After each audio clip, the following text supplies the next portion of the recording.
Assalamualaikum warahmatullahi wabarakatuh. Perkenalkan, nama saya Muhammad Ferdian Syatila Rahman, kelas 2C dari Prodi Ilmu Komunikasi. Kali ini saya akan mereview salah satu buku filsafat yang berjudul Filsafat Nilai dan Aplikasinya berbasis spirit membangun karakter. Penulisnya yaitu Asmoro Ahmadi. Nah, jadi buku ini menjelaskan terkait nilai yang terkandung pada filsafat. Pentingnya nilai pada pendidikan, ruang lingkup pendidikan pada karakter, penguatan nilai karakter, dan idealisasi nilai-nilai terhadap karakter. Istilah filsafat nilai terdiri dari dua kata, yaitu filsafat dan nilai. Istilah filsafat memiliki pengertian yang multidimensi, yaitu filsafat sebagai ilmu, cara berpikir, dan pandangan hidup. Filsafat sebagai ilmu karena filsafat memiliki 4 pertanyaan ilmiah, yaitu mengapa, kemana, bagaimana, dan apakah. Perbedaannya dengan ilmu lain ada dalam pertanyaan apakah, yang menanyakan tentang hakikat suatu hal. Hakikat tersebut sifatnya abstrak dan tidak dapat diindra atau tidak dapat diamati.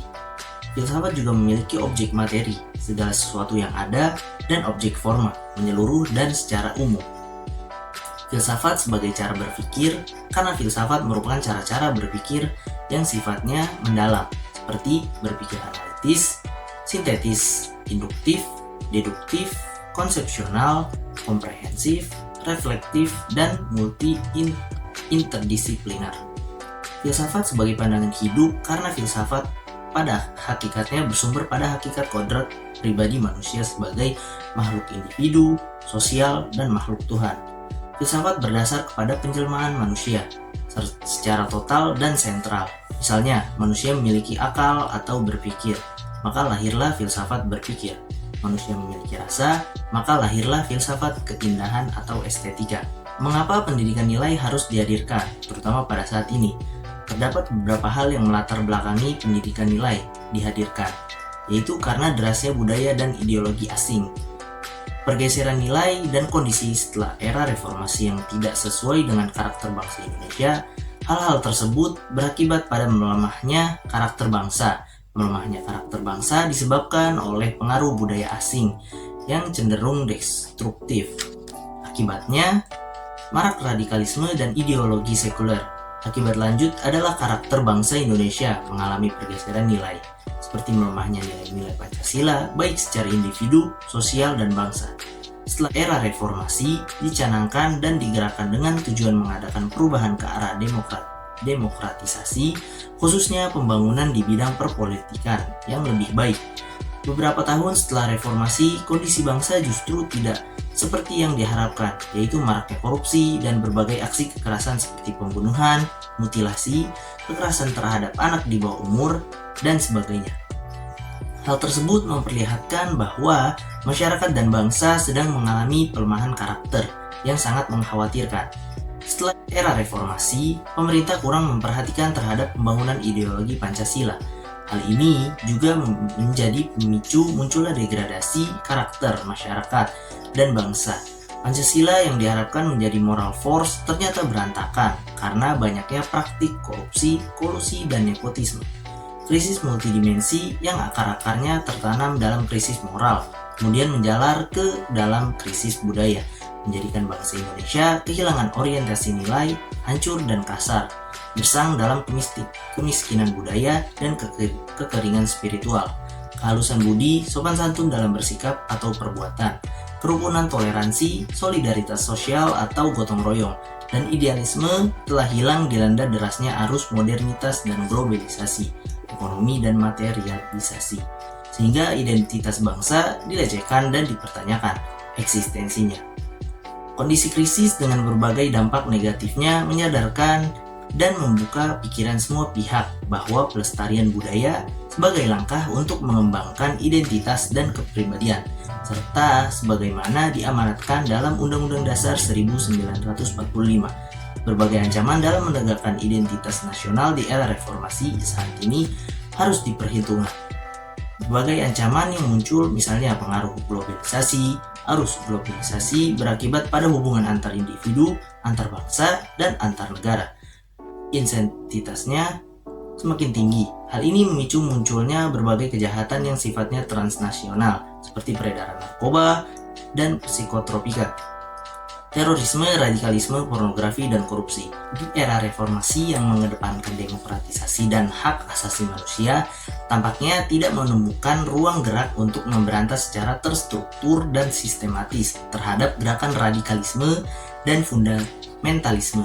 Radikalisme atau fundamentalisme muncul disebabkan oleh tekanan dari politik penguasa atau akibat dari otoritarisme terhadap keberadaannya. Radikalisme sebagai ancaman terhadap bangsa dan negara.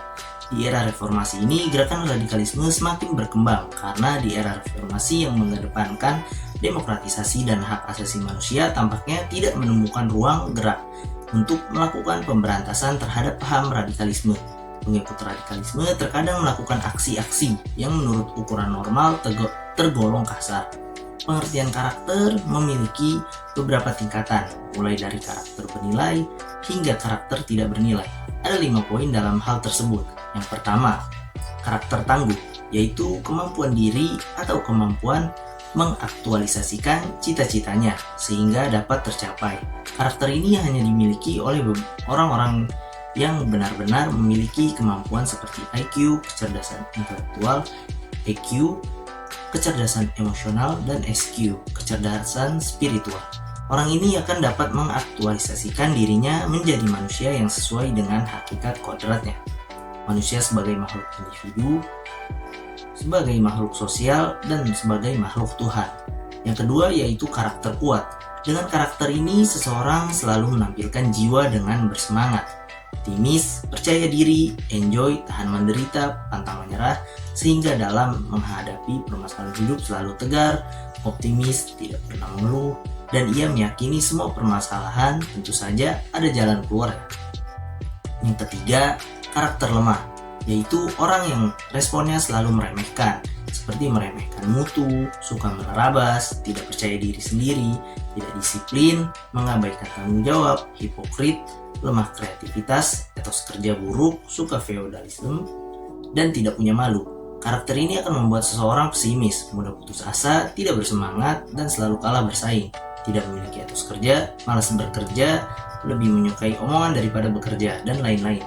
Yang keempat, karakter baik, yaitu orang yang memiliki sifat-sifat dan selalu berpikir positif. Artinya, sanggup mengubah diri dari pengecut menjadi pahlawan. Pribadi yang lemah menjadi pribadi yang bersemangat. Pribadi yang berpikiran negatif dan putus asa menjadi manusia yang mempunyai kekuatan positif.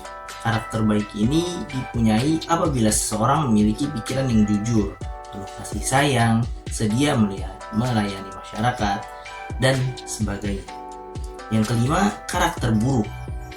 Orang yang memiliki pikiran putus asa, penuh kebencian, penuh kejujuran, suka menghina, memandang apa saja dengan kacamata negatif, dan penuh kemungkinan akan kegagalan. Kajian aksiologi dalam buku ini memiliki bidang kajian yang membicarakan tentang persoalan-persoalan mengenai semua jenis nilai, sehingga aksiologi merupakan ilmu pengetahuan yang menyelidiki hakikat nilai yang pada umumnya ditinjau dari sudut keterkaitan dengan masalah-masalah nilai, khusus seperti etika yang berkaitan dengan masalah kebaikan atau kesusilaan.